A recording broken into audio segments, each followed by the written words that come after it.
Voilà. Donc, Pasteur Serge me dit qu'il y a... Vas-y, il y a le frère John, c'est ça? Bon, alors le frère John, il est de ICC Paris. Et... Donc, il va nous raconter... Qu'est-ce que tu vas nous raconter, John? Vas-y.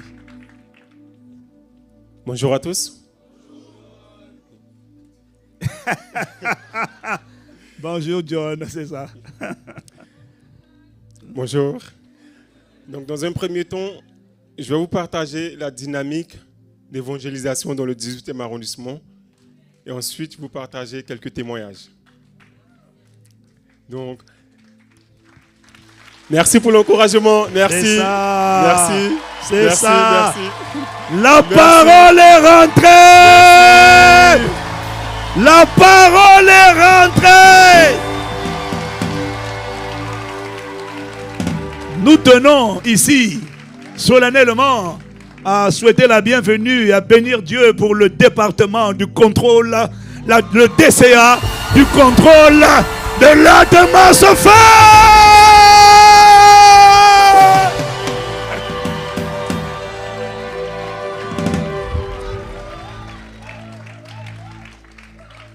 Amen. Amen. C'est ça, ça a commencé. Je te dis, ils vont ajouter des mots. Ils vont ajouter des mots. C'est comme le parler en langue. Des nouveaux mots vont venir dans les mots. J'aime ma famille.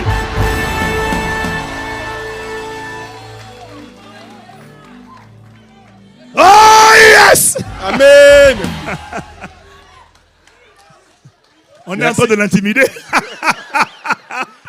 Merci. Donc, l'année dernière, le pasteur Serge est arrivé à Paris Centre. Et lorsqu'il est...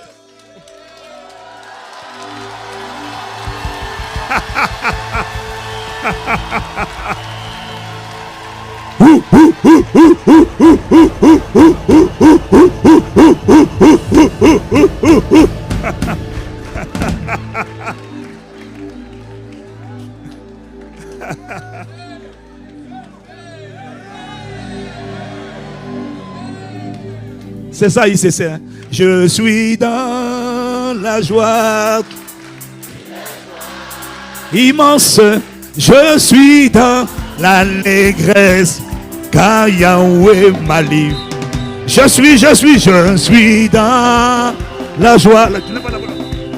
Tu n'es pas dans la... Je suis dans l'allégresse, car Yahweh m'a libéré. Mon papa est fidèle, il ne m'abandonnera jamais. Rien à craindre. Bouge. Mon papa,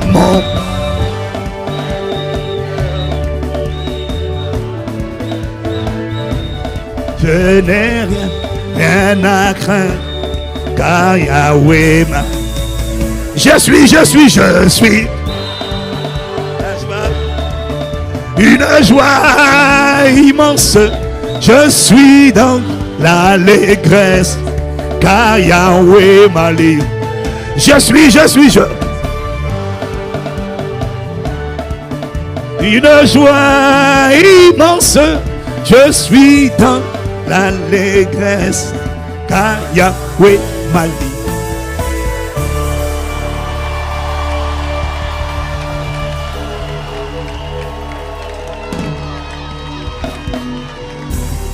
Allez, John, vas-y, raconte.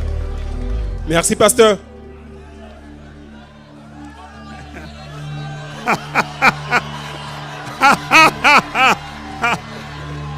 Vas-y. Amen. Merci. Donc, l'année...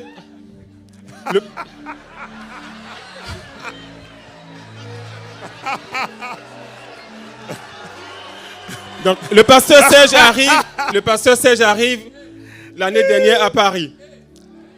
C'est l'œuvre du DCA.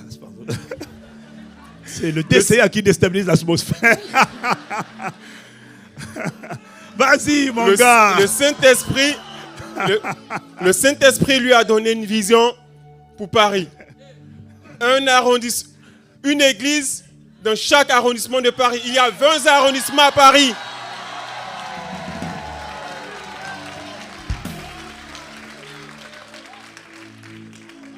Donc lorsqu'il est arrivé, il nous a partagé cette vision. Et sérieusement, moi je me suis posé des questions. J'ai dit, mais ça fait un moment quand même on est à Paris, on n'a pas encore 2 églises. Et le pasteur Serge, il arrive, il dit, une église dans chaque arrondissement de Paris, oh, il y en a 20. Et au mois de septembre, il me dit, va dans le 18e arrondissement. Commencez. Donc, je prends des personnes avec moi. Comment vous avez évangélisé? Donc, les personnes qui étaient avec moi... Vous êtes passé de 10 personnes à 45 en 3 mois. Oui, pasteur. Comment vous avez fait? Je suis obligé de te pousser un peu pour que tu accouches. D'accord. Donc, au mois d'octobre, on commence rapidement. Nous étions une poignée de personnes. Nous arrivons dans le 18e. Et nous étions tous novices dans l'évangélisation. Donc, on arrive. La question qu'on s'est posée, mais on ne sait pas évangéliser. Ce que nous savons faire, c'est évangéliser les personnes que nous connaissons. Mais sortir dans la rue, on ne sait pas le faire. Et là, on s'est dit, on va prier. Parce que quand nous méditons l'évangile, la Bible nous enseigne que à chaque fois que Jésus voulait sortir, la Bible nous enseigne qu'il se retira pour prier. Donc nous aussi, on a fait pareil. Notre temps d'évangélisation, c'est chaque samedi à partir de 14h. Donc tous les vendredis, de minuit à 6h, nous, on faisait 6 heures de temps non-stop. Chaque vendredi et jusqu'à présent, on continue. On disait dans ce temps-là à Jésus, Saint-Esprit précède-nous. Touche des personnes pour nous. Permets que lorsque nous irons parler, ce ne soit pas nous qui parlions, mais ce soit toi. Et au mois de mars, de octobre à mars, nous avons gagné 50 personnes. 50 personnes. 50 personnes.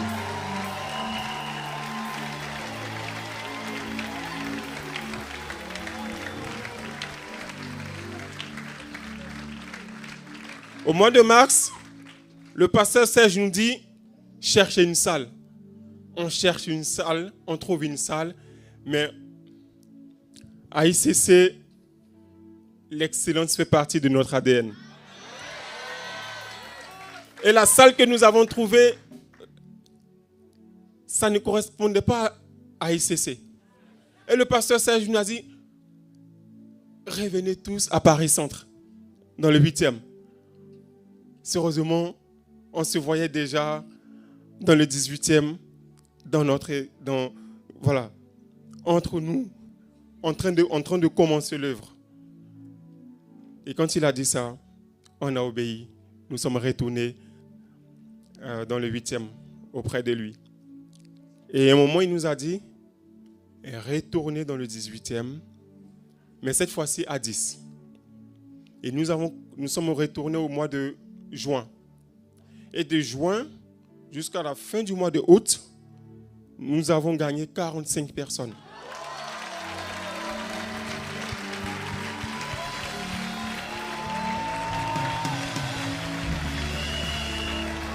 Vous êtes combien? Combien ont gagné 45 personnes? Nous étions 10. Nous étions 10 et lorsqu'on priait, on a commencé à demander à Jésus. Dans la prière, on disait Saint-Esprit. C'était au mois de mai. On a dit Saint-Esprit, lorsqu'on va sortir demain, on veut que 4 personnes fassent la prière du salut. Et lorsque nous sommes sortis, 4 personnes ont fait la prière du salut. On était tous contents. On a dit ça marche. Du coup, chaque samedi, chaque vendredi soir, dans nos 6 heures de temps de prière non-stop, c'est ce qu'on demandait au Saint-Esprit. Et arrivé un moment, on a commencé à demander plus. On a commencé à demander plus. Arrivé un moment, on a commencé à demander des guérisons. On a commencé à demander au Saint-Esprit de toucher les personnes afin qu'ils soient guéris. Amen. Et ça s'est fait. La famille d'Impact en prière. Amen. Amen. On acclame le Seigneur pour John. Amen, amen, amen. Bon, il y a Joël qui veut dire un mot. Merci John. Congratulations for your obedience. Joël, tu veux parler encore? Tu veux parler? Tu veux parler? Bon, je sens qu'ils veulent. Est-ce qu'on voulait encourager?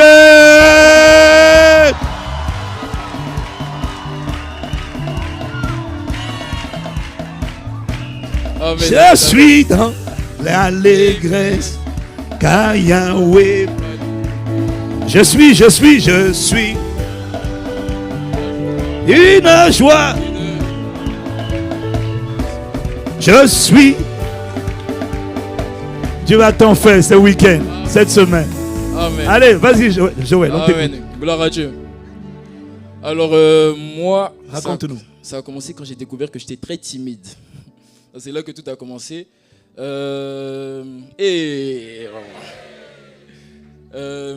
m'avait mis à cœur d'aller évangéliser, d'aller parler aux âmes, mais tout seul. Parce que je le faisais avec des amis et j'avais toujours en fait ce sentiment de pourquoi j'arrive pas à le faire tout seul. Et la première fois que je suis allé vraiment tout seul, c'était en début d'année, parce qu'il m'a dit cette année, il faut que tu évangélises. Donc je suis allé tout seul, j'ai parlé à 5 personnes et tout le monde m'a insulté. Tout le monde m'a insulté, mais vraiment tout le monde. Donc je suis rentré à la maison et quand je suis rentré, j'ai dit à Dieu, j'ai dit bon, cette histoire-là, moi j'ai jamais demandé ça. Voilà. Moi j'ai demandé à t'aimer, c'est toi qui as mis le fardeau des âmes dans mon cœur, j'avais pas demandé ça. Et il a commencé à m'inspirer des cas pratiques à dire aux gens, à dire aux gens. Et c'est comme s'il m'avait mis à cœur plusieurs questions à cœur. Et quand j'arrivais devant une personne, il me dit la question 3, question 2, question 4. Et, le Saint-Esprit conduit. C'est ça. Et je me rappelle que, mais vraiment, beaucoup d'âmes ont été gagnées. Vraiment, beaucoup d'âmes avaient été gagnées, comme ça qu'on fait la prière du salut. Et je vais partager une question dont je m'en souviens. Parce qu'après, en fait, il avait plus inspiré ça parce que j'avais honte. Et au fur et à mesure, en fait, la honte est partie. Donc, du coup, quand j'arrive maintenant, Jésus t'aime. Donne ta vie à Jésus. Non, mais plus sérieusement. Et quand il y avait une question, c'était par exemple, supposons que pendant que tu étais petit, que ce soit une fille ou un garçon, ton père a quitté la maison très tôt, très très tôt. Et il a laissé en fait un héritage d'une valeur inestimable pour toi. Et un jour, en fait, tu tombes, tu as une maladie et c'est une maladie incurable. Tu es couché sur ton lit d'hôpital et tu es sur le point de mourir. Et quand tu es sur le point de mourir, un notable il vient, il te dit « Ah, j'avais oublié, ton père m'a laissé un héritage pour toi. Comment tu vas réagir ?» Et quand je disais ça, les gens riaient, ils disaient « Non, moi, non, le notable là, je vais trouver la force. Je vais trouver la force de lui montrer qu'il ne devait pas oublier. » Et en fait, du coup, ça a détendu l'atmosphère parce que tout le monde rigolait par rapport à ça. Tu posais ça à des parents, à des enfants, etc. Et quand je finissais de poser la question, je leur expliquais en fait que le plus grand héritage d'un père, c'est son fils. Et le père, en partant, en fait, a laissé l'héritage qui est Jésus-Christ. Et moi, je suis le notable. Toi, tu as la maladie incurable. Et moi, je viens pour te présenter Jésus-Christ. Waouh! Loup! Oh! Hey! Je suis dans les... Ah ah! Yahweh va lever. Je suis une joie immense. Je suis dans... Waouh! Amen. Donc, mais c'est fort. Donc, c'est des espèces de scénarios déjà préparés. Il y en a plusieurs. Des quiz. C'est ça. Donc, ça, en fait, tu arrives à détendre l'atmosphère. C'est exactement la ça. personne n'est pas braquée. Magnifique. Et Jésus. Tu en as conçu combien comme ça des... Là, j'en ai 2 en tête, mais je crois que c'en était 5. Il faut que je me rappelle. Non, j'en ai 3 en tête. Et du coup, je présentais Jésus comme étant l'héritage en question. Parce que le meilleur héritage pour un père, c'est son fils. Et je présentais Jésus et je leur disais que moi, par exemple, je leur parlais, je leur disais, moi, je ne suis pas un notable irresponsable qui vient quand il est sur le point de mourir. Pour l'instant, peut-être tu as une maladie, mais ce n'est pas incurable. Je suis venu te soigner avant que ce soit... Parle plus fort, c'est fort. Je suis venu te soigner avant que la maladie devienne incurable et qu'on ne peut plus te soigner. Et je rappelle que l'héritage que le Père a laissé est une valeur inestimable. Ça veut dire que Jésus a une valeur inestimable. Donc si tu me laisses de partager ce Jésus, tu peux guérir. Et la question aussi que je demandais, je leur disais, non seulement qu'est-ce que tu vas faire au notable, mais aussi qu'est-ce que tu vas faire de l'héritage. Et les gens disaient, mais moi je vais me soigner. J'ai dit, mais justement, Jésus est là pour te soigner. Jésus est là pour te soigner. Amen. Et j'avais... Amen. Wow. Bon, vous avez gâté la soirée. Hein? Nous, on était censés vraiment répondre aux questions. Donc, les questions, ça sera pour la prochaine fois. Hein? Amen. Ah ben non, là, on a suivi le Saint-Esprit. C'était prophétique. C'était prophétique. C'était prophétique. Tu peux nous raconter un peu la plateforme que tu suivis hein? Hein? Ok. Non, c'est compliqué. Ah, c'est comme tu veux. Hein. Non, c'est pas comme je veux. C'est comme l'Esprit conduit. Amen. Donc si c'est l'Esprit, on y va. Quand l'Esprit ne coule pas, il ne faut pas parler. Amen. Quand l'Esprit coule, il faut parler. Le prophétique, c'est sensible à l'Esprit. Yes. Quand l'Esprit, tu sens que les mots montent en toi sans calculer. Les pensées montent, il faut suivre. Quand les pensées ne sortent pas, ne force pas. Ça va caler. Amen. C'est toi qui sens. Il n'y a pas de souci. Tu as 2 minutes. 2 minutes. Ok. Mais du coup, par rapport à cette période-là, justement, oui. par rapport aux questions sur l'année, par la grâce de Dieu, cette année-là, j'avais... Sur l'année en question, je crois que c'était 2021 ou 2021, 2020, oui, 2020, non, 2022. 2021-2022. Mais par cette question, par la grâce de Dieu, j'avais gagné 206 âmes. 206 âmes. Hein? 206 âmes. Tu avais fait la prière du salut. 206 âmes qui ont fait l'appel au salut. Tu as fait la prière du salut.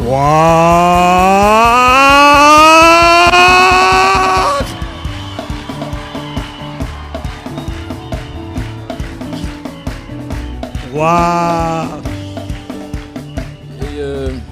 Magnifique. Et c'était un peu comme ce que la grande sœur Nasden disait. Par exemple, moi, si je vais me coiffer, il faut savoir que dès que tu as touché ma tête, il faut que Jésus te touche. Et au final, j'avais parlé à beaucoup de personnes. Il fallait en fait les mettre quelque part pour pouvoir les accompagner. Et à cette époque, j'avais pris une année sabbatique. J'étais en Côte d'Ivoire à cette période-là. Donc, c'était à l'époque, il n'y avait pas encore ICC.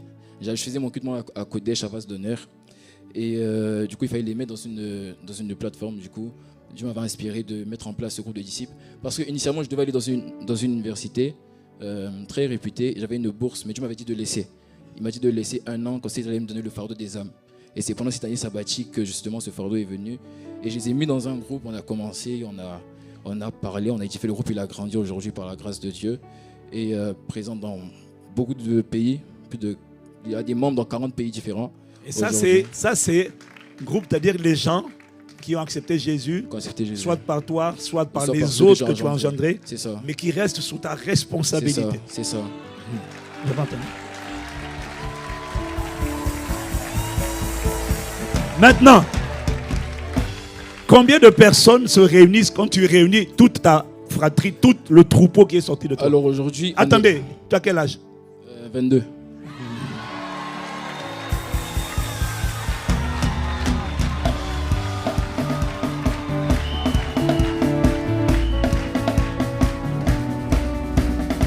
Maintenant, combien de personnes tu réunis aujourd'hui? Alors aujourd'hui, le groupe, on a fait des mini-groupes. Oui. Là, il y a le grand groupe, il y a les mini-groupes. Et les mini-groupes, il y en a 34. De mini-groupes. De mini-groupes. Donc c'est des groupes où il y a 10 personnes, 15 personnes. Et on est plus de 805. Dernièrement, on a fait le compte. On fait plus de 805. Je suis. Des nations sortiront là. Oh, je suis dans. Des nations sortiront de toi. Waouh. Et par rapport au 800 quand il réunit ceux qui sont sortis de lui. Et vous savez ce qu'il a fait?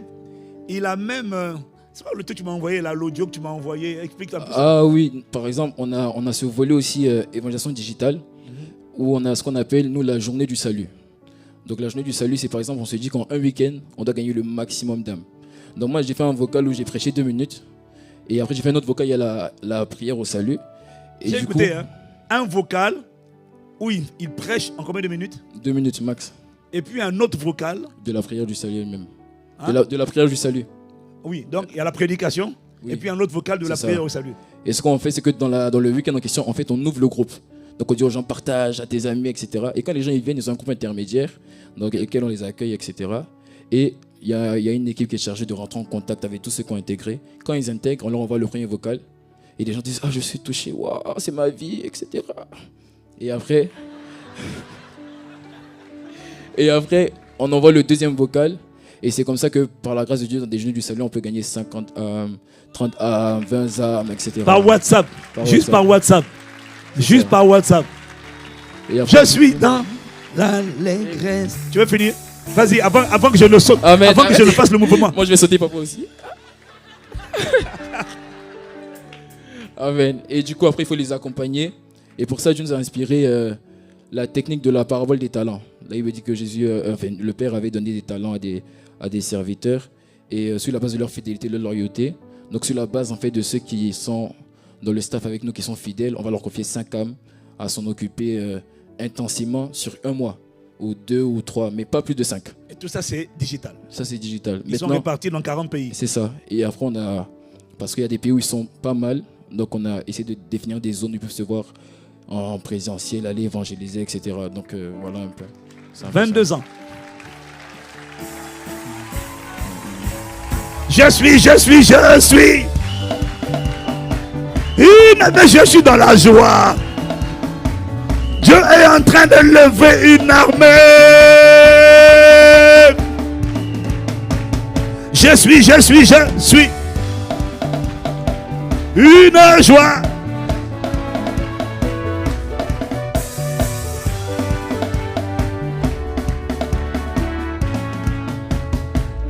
Seigneur, merci pour les jeunes, les fils et les filles que tu nous as donnés, qui sont partis sur la parole. Il était timide, maintenant il ose. Parce que tu l'as rempli, tu le conduis et tu lui as donné un cœur, un fardeau, comme les autres. Un fardeau pour les âmes. Je demande que tu l'envoies, tu l'emmènes là où il n'a jamais été. Et même ses parents ne pensaient pas qu'il allait devenir ce qu'on va voir manifester demain. Fais de lui un signe d'étonnement. Un sujet d'étonnement, un signe, un prodige vivant. Pour son époque et sa génération. Béni sois-tu. Pour ce fardeau, pour cette sagesse que tu télécharges dans le cœur de plusieurs d'entre nous. Ces témoignages que nous avons écoutés nous montrent différentes manières, différentes approches, nous montrent qu'il n'y a pas de limite, que tout est possible et que tu donnes les nations à ceux qui te le demandent. Merci pour l'armée de toutes les tranches d'âge que tu es en train de susciter, de réveiller. Merci pour les témoignages qu'on a entendus, qui nous ont édifiés, encouragés, exhortés. Si les timides hier sont devenus audacieux, ça veut dire, parce que tu ne fais pas de favoritisme, que chacun d'entre nous a changé de dimension. Fini les limitations, le joug de la peur. Bienvenue au règne de l'audace, de la sagesse, par le glorieux Saint-Esprit. Au nom de Jésus, je suis dans une joie immense. Je suis dans l'allégresse, car Yahweh